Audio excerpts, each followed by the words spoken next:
Episode 561, The 9 Circles of Hell. Hell World was located within an extensive park, which contained many tourist attractions and several businesses. The amusement park was the largest and most popular part of the complex, and it comprised several areas, each with its own theme. Alex arrived at the gates of Hell World during the afternoon, when there were still plenty of people wandering around in the bright sunshine.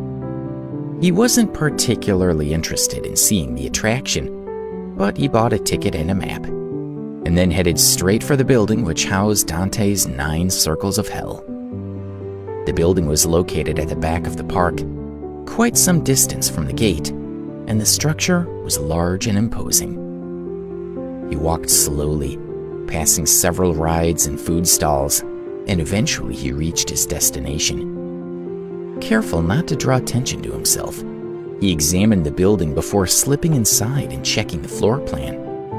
Every floor corresponded to one of the circles of hell, and it had an assortment of rides and dioramas. Alex made his way through the building, checking each floor and frowning when he saw so many people at each level. He knew Debbie wouldn't be kept anywhere so crowded. The tourists were enjoying themselves, although some appeared a little frightened. The lights were dim, and the music and sound effects were loud, enhancing everyone's experience. Several people were looking around, their eyes wide as they took it all in. Perhaps the lower levels were more popular than the others, because the higher in the building Alex went, the fewer tourists there seemed to be. When he reached the 8th level, he noticed the door to the stairway was closed and tape was strung across it. A notice stated the 9th floor was not currently available to tourists. As he stared at it, he became aware of a commotion coming from the corner of the room. "Miss, are you okay? Is something wrong?" "She needs a doctor. Someone call for help." "I think she's going to faint." Alex turned and saw a group of people gathered around a bench, all looking very anxious. He frowned. Whatever was going on was not his problem, and he didn't have time to get involved. He had to focus on finding Debbie as quickly as possible. Turning away, he stared at the closed door, planning his next move. If Debbie was in there, he couldn't afford to just barge in. If he did, he might startle her abductors, and that could get her hurt. After giving it some thought, Alex decided it was better to wait. He refused to risk Debbie's safety by rushing inside. Besides, the abductors were not aware of his arrival yet, so he had time to form a plan. So as much as he wanted to act now, he forced himself to remain calm and wait for a better opportunity.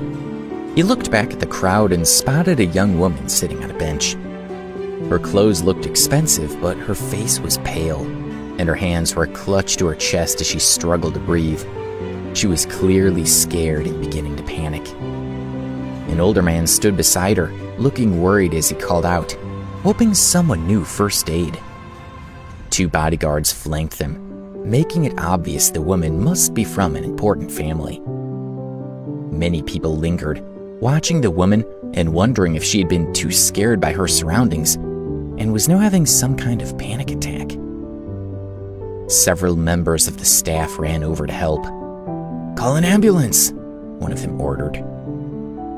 Alex took a closer look at the woman's symptoms and recognized the signs of acute myocardial ischemia.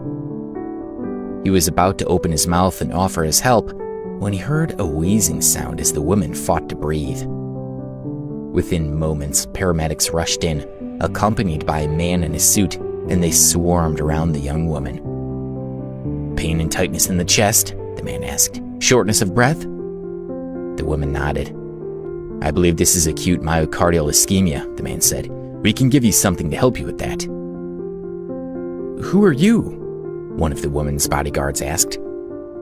"This is Dr. Troy Wilkinson," one of the paramedics said. "He's one of the top doctors in the country. Fortunately, he just happened to be at the hospital next to the park, giving a lecture, so he was kind enough to come and help." Another paramedic nodded. "Now that Dr. Wilkinson is here, this young lady will be fine." The older man next to the woman heaved a sigh of relief. "Thank goodness," he said. I'm Melvin Strang and I work for the young lady's family. Please help her. I'm sure the Robinson family will be extremely grateful for your assistance." The crowd began to mutter among themselves, shocked to hear the woman was part of the Robinson family, and they realized she must be Mary Ann Robinson. Troy was overjoyed to learn the identity of his patient. This was a wonderful opportunity to help Mary Ann and improve his reputation, and hopefully, he would even receive a reward. Alex was also stunned by the revelation. He had met members of the Robinson family at meetings of the Baltimore Martial Arts Association, and even shared a drink with some of them. "Don't worry, Mr. Strang," Troy said, projecting an air of confidence. "Miss Robinson will be okay." He opened his medicine bag and took out a bottle of pills. Alex realized they were aspirin, and he rushed forward. "Stop!" he yelled. After becoming a master martial artist, he had developed a strong understanding of medicine, and he was aware of the properties of aspirin. "Listen to her breathing," he said to the doctor. "She's wheezing. That means she has asthma in addition to acute myocardial ischemia. Taking aspirin may alleviate her current symptoms, but if she's sensitive to it, then it could set off an even more severe asthma attack. The aspirin could kill her." He hadn't wanted to get involved, but he couldn't just stand by and watch the doctor make a mistake that might kill the young woman. Everyone was quiet, and all eyes were on Alex as they realized how serious the matter was. "And you can tell that just by looking at her?" Troy asked, sneering at Alex. "You can diagnose her asthma without even examining her? Stop wasting my time." He looked Alex over, noticing his youth and shabby appearance, and he didn't believe for 1 minute that Alex could be a doctor. He was also furious about being corrected in public. "If you don't believe me, then examine her yourself," Alex said, his tone flat. "There's no need," Troy said dismissively. "Miss Robinson is clearly suffering from acute myocardial ischemia. The aspirin will help her, so stop delaying her treatment. I don't have time to deal with a pretend doctor like you." He scowled at Alex. "I know what you're up to. Now that you know who this woman is, you just want to impress her to make a name for yourself. Well, I won't let you use Miss Robinson like that." Alex opened his mouth, but Troy wasn't finished. "If you don't get out of my way right now, I'll have you arrested."